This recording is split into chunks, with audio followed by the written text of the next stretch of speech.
Welcome back to Inspiring Hope, the podcast of Catholic Charities of Omaha. I'm your host, Dave Vankat, Chief Community Engagement Officer for Catholic Charities. April is Volunteer Appreciation Month. Without our dedicated volunteers, Catholic Charities could not serve the over 300,000 people who come to us in need each year. Many people volunteer as part of our market choice pantries and mobile pantries, but there are many aspects of volunteering with Catholic Charities. Some coordinate food, supplies, or diaper drives, while others make a home-cooked meal for our survivors in our domestic violence shelter. Others share their expertise in the law or business or photography or by making quilts and blankets. We are forever grateful for the various ways people give of their time and talents to volunteer with us. Joining me today is Father Ryan Lewis, pastor of St. Robert Bellarmine Parish in Omaha and a volunteer board member for Catholic Charities. He serves as a volunteer and has experienced the tremendous effort of volunteers as a pastor and in the schools he's served. Welcome, Father Lewis. Thank you for joining us on Inspiring Hope, our podcast, and we appreciate you being here. Thanks, Dave, for having me. I'm really honored to be here. Thank you. It's a gift. So let's start by just giving a little bit of your background. How did you become a priest? Where have you served in the Archdiocese? Some of those details. Okay, yeah, thanks. I've been a priest for the Archdiocese of Omaha for 27 years. And I grew up on a farm near Valley, just west of Omaha, and I went to public school through 8th grade in Valley, then Mount Michael for high school, went into the seminary right after high school, and I did my college seminary work at the University of St. Thomas in St. Paul, Minnesota. Then I did my graduate theology work at the North American College in Rome, and was ordained a priest in 1999. All 27 years of my priesthood have been in the city of Omaha. I've always wanted to go out in the country and have a rural assignment, but it never really worked out. I'm a canon lawyer by training. Shortly after I was ordained a priest, the Archbishop had me go back for further studies in canon law, so I do a couple of jobs for the Archbishop on the side. My main current role is pastor of St. Robert's, but I'm a judge on the tribunal, and I'm the ecumenical officer, so I think he's always wanted to keep me close to headquarters, so to speak. Yeah. So you wear a lot of hats, obviously, with all those different backgrounds. And today we're talking about volunteers and volunteering and so many different aspects of volunteering for Catholic Charities. And you recently started as a volunteer for Catholic Charities as one of our board members. So tell us about that and why you decided to get engaged with our board. Yeah, thanks for asking. I've been pastor at St. Robert's just about a year and a half, so I'm still relatively new in that assignment. And within that first year of being at St. Robert's, I had a couple of folks ask me about joining their boards, and I really said no to everybody but one, and that one was Catholic Charities. And the reason I felt compelled to say yes is just how personally meaningful Catholic Charities has been to me. In my 27 years of priesthood, but even further back. My older brother, Tom, was born in 1968 and put up for adoption by his birth mother, and my parents adopted him through Catholic Charities that same year. And it's kind of a neat story. My parents, they were a mixed marriage. My mother was Catholic, my father was Lutheran. And so when they went to Catholic Charities in 1968 to apply for adoption, they were initially declined because my dad wasn't Catholic, and they were adopting out really to just homes where both parents were Catholic. But my mother, who was a strong woman and a tenacious woman, she met at Catholic Charities a young nun from India who was interning that summer at Catholic Charities. I think she was in town studying at Creighton University, but she had a summer internship at Catholic Charities. And so my mom said her name was Sister Dulcis, "Sister, come out to the farm, meet my husband, let's have a meal together." And Sister then was very impressed with both my mother and father, and she went back to Monsignor, who was running Catholic Charities in those years, and prevailed upon him, and he made an exception, and my parents got my brother. Wow. So I think you told me it was Monsignor Fisher. It was Monsignor executive Fisher. director at Floyd the time. Fisher, that's right. And that was 1968. And then 5 years later, my parents had tried forever and had no luck with having children. And then my mother, 5 years later, got pregnant with me. Wow. So it's just my older brother and I couldn't be more grateful to Catholic Charities for that important work. And what a gift. My mom always talked about her two miracles. Yeah. My brother, because he came to us through adoption, and myself, because I came along so late and so improbably in our marriage. Yeah, that's an awesome story. I mean, there's so many stories like that from especially our adoption. As I've gone out and talked to people around the Archdiocese, I think over 90% of the time that I've done some sort of presentation or had conversations, people bring up that they were adopted through Catholic Charities or all the way back through the St. James Orphanage. Yes, lots of kids. This year we're celebrating our centennial anniversary, and so many of those people were noted because of the adoptions and the work that was done. And when I started 8 years ago now, I had no idea Monsignor Fisher had any connection to Catholic Charities, but I knew him because he was in residence at Assumption Parish, which was my parish. That was your and so I served Mass for him many a times growing up, and got to know him as a very humble, gentle man, and had no idea that he had this long history with Catholic Charities. So, that's awesome. Yeah, the Vankats and Assumption Parish are synonymous. Yeah, they've been there for quite a long time. My family, my dad's side was one of the founding families of Assumption Parish, Czech National Parish. So lots of good memories of those Czech festivals and the kolache and the pork dinners and all the things that went on for that. So that's wonderful. But you also, you said you've been a priest for 27 years, and you've had other interactions with Catholic Charities through your priesthood. Talk a little bit about some of those. Yeah, so over the years, I've used Catholic Charities and their programming for things like couples who needed marriage counseling, folks who were struggling with addiction, folks that just needed general counseling in their lives. Catholic Charities was always just a real go-to as a parish priest, especially if I thought I was in a little bit over my head. And, I'm not a counselor by training, or at least not formally. Right. And to just have those resources through Catholic Charities.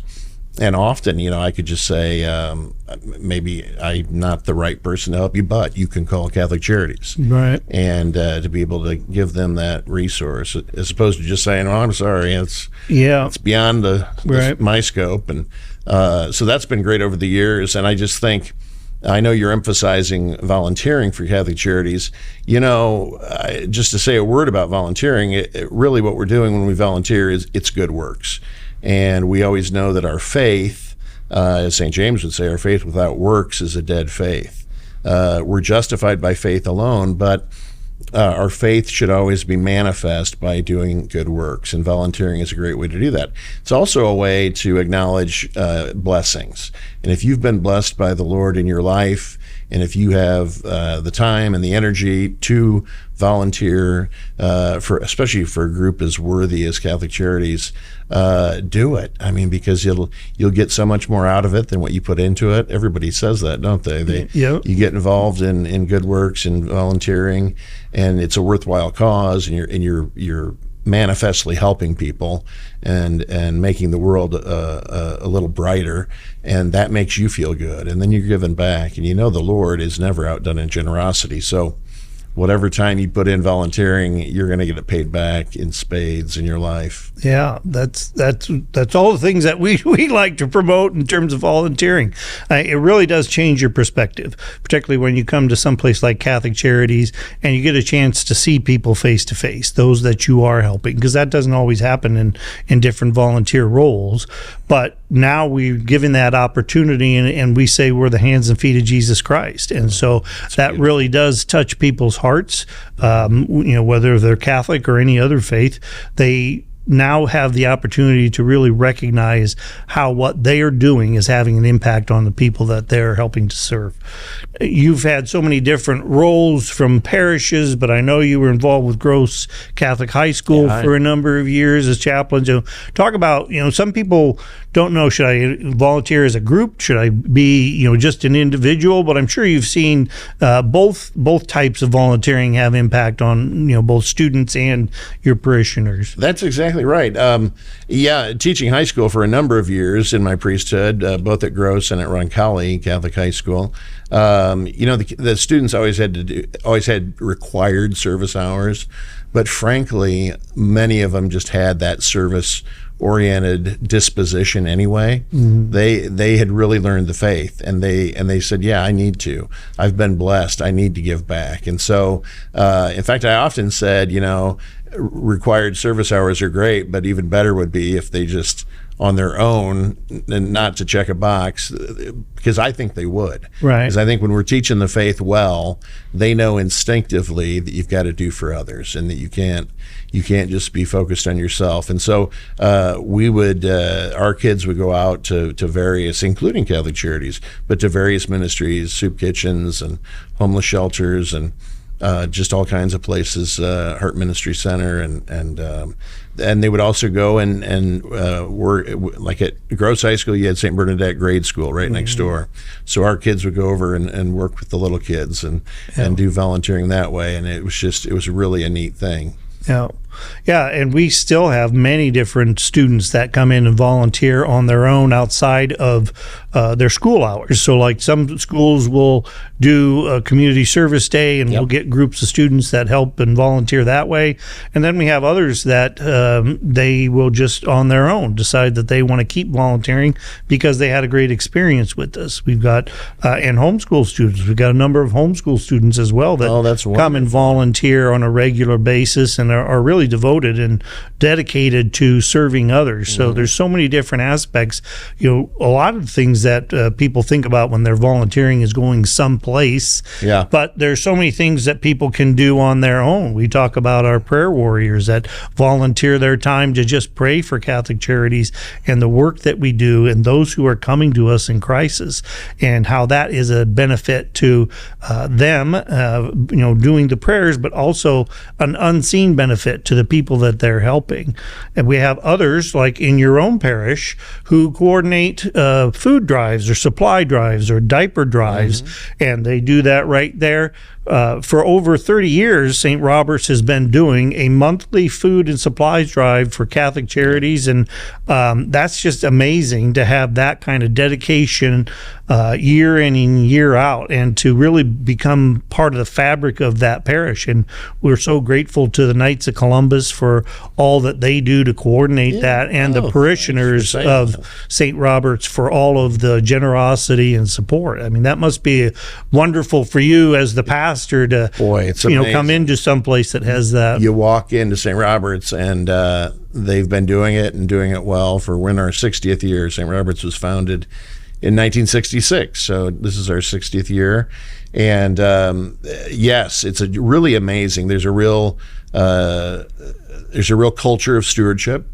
And we just had our big fundraiser, and it's called Bella Festa. And one of the neat things that we do is we tithe on our own fundraiser. So 10% of what we make on our fundraiser to support our parish and school, we give to other organizations. Awesome. And the parish the parish council really looks at who might be worthy recipients of those monies. But that's just something the parish on their own said, this is what we want to do. We know we've been blessed.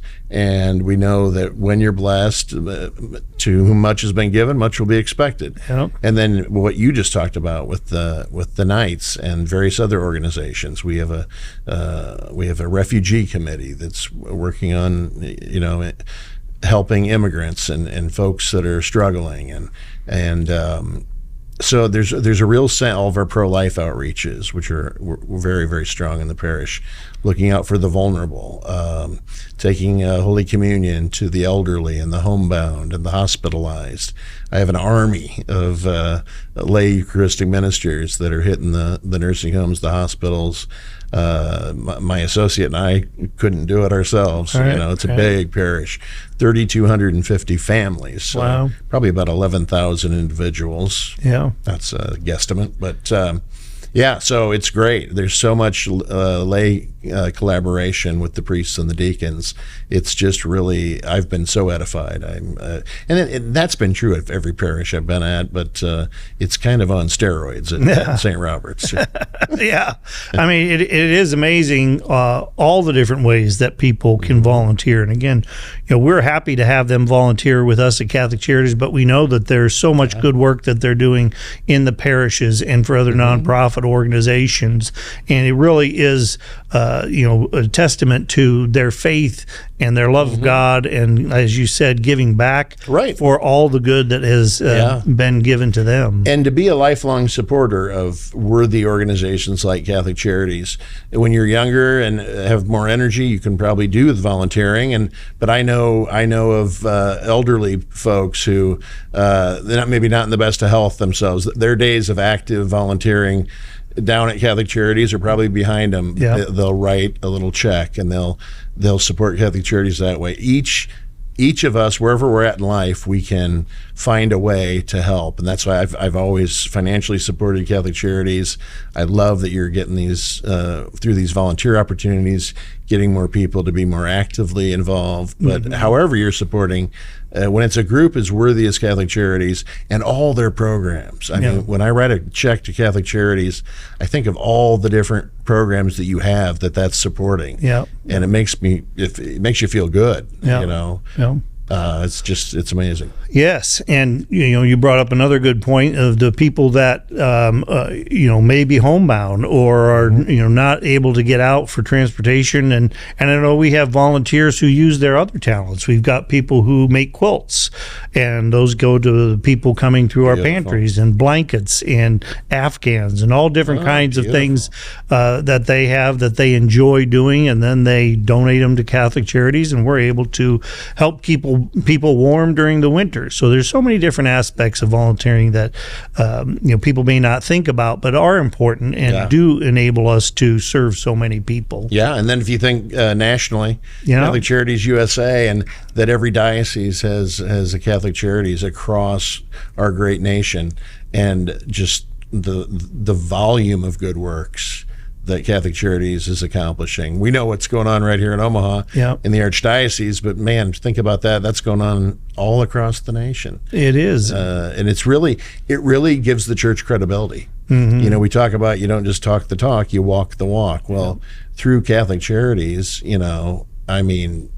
people, no one can say, we're only giving lip service to right making the world a better place. Catholic Charities gives us credibility because people say, sometimes critics of the church will say, what are you doing besides preaching? Yeah. Well, no, we're not just preaching. We're putting it into practice. Yeah, absolutely. And again, it's as you mentioned before, faith without works is dead. And that's right. What we do. We're the mercy arm of the church, trying to live that faith out day in and day out to whomever comes to us in need. Yeah, that's right. So many people think that we just help Catholics. Well, that couldn't be further from the truth. When you're volunteering with Catholic Charities, you're helping whoever comes to us in need, and that again is showing that mercy and compassion of God to all His creatures. And the old saying, we serve human beings not because they're Catholic, but because we're Catholic. Yeah. And I love that too. I love that we're not just serving folks of our own same faith, but anybody in need. Right. Because we're Christian personalists at the end of the day.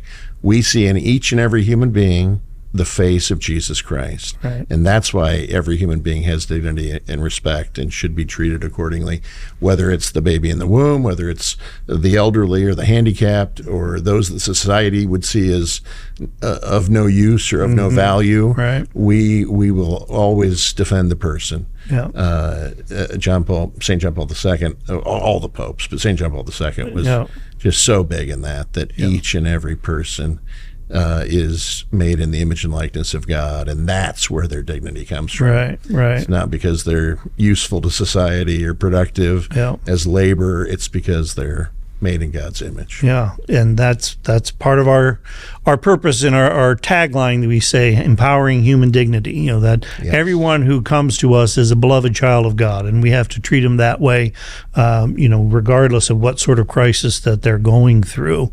And, we named our new campus, our newest building, the St. Teresa of Calcutta campus, and she was an excellent example of someone who did see the face of Jesus in everyone she served. Had the privilege to meet her when I was a awesome. seminarian in Rome, Yeah. about a year before she died, and had mass with her and met her, and was just so edified, and her sanctity was powerful. Mm-hmm. But it's because she was so credible. Yeah, She lived the faith. She didn't just talk the faith. absolutely. And John Paul loved her. Those two were big friends. Yeah. And both got canonized about around the same time. Yeah, we were very blessed to see them, together, so often, and live at the same time as they did, and they're a wonderful example of faith. Well, you named your building well. I think that's a perfect saint to have on your above your front door. Yeah, thank you. Yeah. We agree. So, any other thoughts you'd like to share on volunteering or being involved with us? No, I'm excited. I'm really, like I said, I was hesitant. I've had many offers at the same time. I'm taking on this new, much bigger parish, St. Robert's, but I just couldn't say no to Catholic Charities. And if that's, and when Denise approached me, she said, I think you could really make a contribution to our board and to our mission. I said, well, then I'm sold, because of my brother, but also because of all the good work that I've witnessed Catholic Charities do.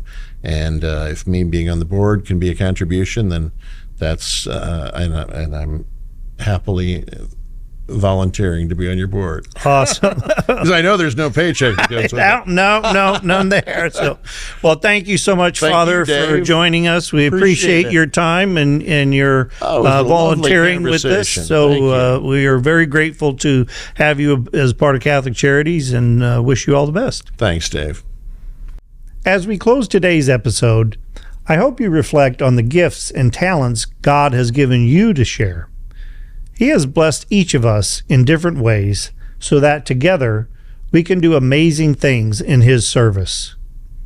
If you are already volunteering, thank you so much. If this podcast has inspired you to start volunteering, we'd love to find a great fit for you at Catholic Charities. Go to ccomaha.org, hover over the Get Involved tab at the top, and click on Volunteer. There is a form to help guide you, and Craig Zimmer, who coordinates our volunteers, will be happy to contact you to discuss the options. If you are homebound, we'd love to have you pray for us and those we serve at Catholic Charities. That is a wonderful way to volunteer your time by praying for God's guidance for the work we do and for those we help who are struggling through different crises. Every act of volunteering, be it at one of our locations or in your parish or school, or praying at home, is an act of compassion, extending God's mercy and love to those in need. Each act, no matter how small, has a ripple effect. It impacts so many people, those you will never know, but God will know. You will be using His gifts to bring a spark of hope to the suffering and a beam of light in their darkness. So my challenge to you is this: volunteer however you can. Show up in the way only you can, because the greatest gift we can offer is ourselves. God put us here to help others, so that together we can inspire hope. Thank you for joining us today. If this conversation resonated with you, please subscribe, share, and stay connected. If you want to learn more about all the work of Catholic Charities, visit our website at ccomaha.org. Until next time, remember, keep inspiring hope. God bless.